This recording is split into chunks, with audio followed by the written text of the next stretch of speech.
baissier aussi aujourd'hui sur le DAX. Pourquoi? Vous vous rappelez que déjà on a sur le dollar index un biais haussier et qu'ils sont inversement corrélés. Cette impulsion baissière ici a été clôturée sous cette liquidité interne, ce qui confirme mon biais baissier. L'idée de cette semaine, c'est de voir si cette bougie, qui pour l'instant est une bougie interne, en effet nous avons ouvert au-dessus de la clôture de la semaine dernière et nous n'avons pris ni le haut ni le bas de cette bougie, de voir si cette bougie nous laisse une imbalance baissière ou pas. Pour cela, on a des niveaux au-dessus de nous qu'on a vu lundi dans le plan du jour sur Patreon, un format 15 minutes, toujours Patreon gratuit. Cette imbalance ici, weekly, le point médian de cette trend que nous sommes en train de retracer, et plus près de nous, nous allons voir en H4 ce qui se passe. Prise de liquidité interne que nous avons vue en weekly, nous avons eu cette impulsion haussière qui a fait quoi? Elle nous a laissé une imbalance, l'imbalance H4 matérialisée ici par les traits orange et surtout son équilibrium.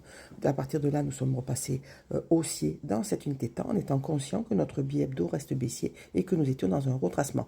Ici, ce sont les heures charnières de la journée qu'on va voir en plus petite unité de temps qui va nous aider à trouver des entrées, à articuler notre journée pour notre scalping. Nous avons donc nos niveaux, en pointillé l'équilibrium weekly et là l'équilibrium H4 de cette trend ici, puisque c'est ce qui nous intéresse, c'est la trend immédiate, celle que nous sommes en train de retracer. On voit qu'ici on a un market shift, une imbalance et en petite unité de temps, on a ici notre point médian de cette immense imbalance H4 laissée par cette impulsion.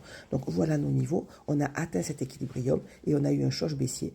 Donc j'ai shorté hier, on avait des belles entrées short et aujourd'hui notre calendrier économique nous annonce une annonce économique à 14h30. Attention, beaucoup de volatilité à ce moment-là.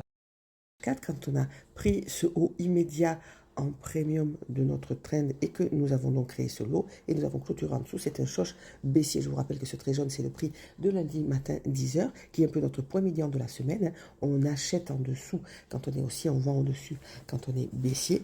Donc, on a réussi à aller chercher le discount de cette trend. Néanmoins, au-dessus, cette chute n'a pas laissé d'imbalance. Donc, en M15 qui est la fractale UH4, on va aller voir ce qui se passe pour trouver un peu des entrées un petit peu plus chirurgicales. On a eu cette impulsion haussière, ce choc haussier, donc il est trop tôt pour moi pour vendre et j'ai en ligne de mire le plus haut de la veille. Pourquoi? Parce que je n'ai pas d'imbalance baissière.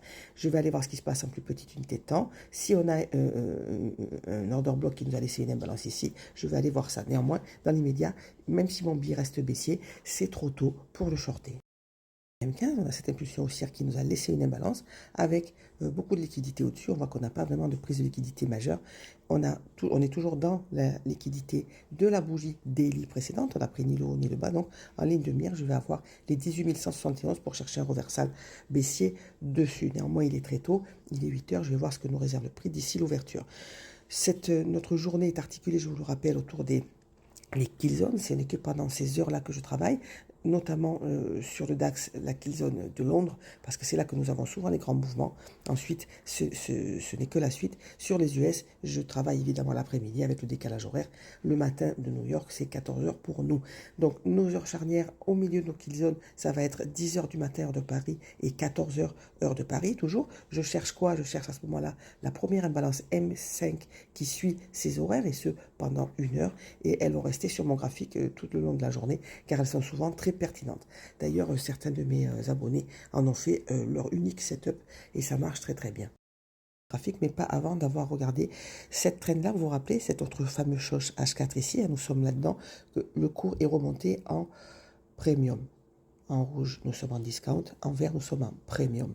Et au-dessus de nous, ce rectangle-là, c'est quoi? C'est l'OTE, c'est-à-dire c'est l'entrée optimale baissière. Donc voilà pour situer le cours. Et encore une fois, on va enlever ces marqueurs ici. Pourquoi? Ben, pour libérer l'espace, pour que nos yeux, notre cerveau puissent voir ce qui se passe, ce que nous racontent les bougies. Ces niveaux-là, et hier en présentiel avec un abonné, il a vraiment compris une fois qu'on a travaillé ensemble pour l'importance de noter à côté de nous sur une tablette, un papier, n'importe quoi, nos niveaux, et ça nous aide vraiment à les attendre déjà parce qu'ils sont notés sur notre papier, on les a écrits et surtout à avoir une vision plus claire de ce qui se passe à l'instant T, de voir ce que font nos bougies. On a nos niveaux M15, on attend nos horaires et on tient compte aussi des modèles de teneur de marché. Vous vous rappelez, un range ici avec une impulsion qui nous laisse une imbalance laisse présager que nous aurons plusieurs ranges de continuation avant d'atteindre nos niveaux où là nous allons avoir un reversal vraiment très clair. Donc ne pas lutter contre le marché. S'il nous dit qu'il monte, on n'a aucune raison d'aller contre lui et on attend nos niveaux, nos setups, nos horaires, notre liquidité interne, notre liquidité externe et notre liquidité temporelle.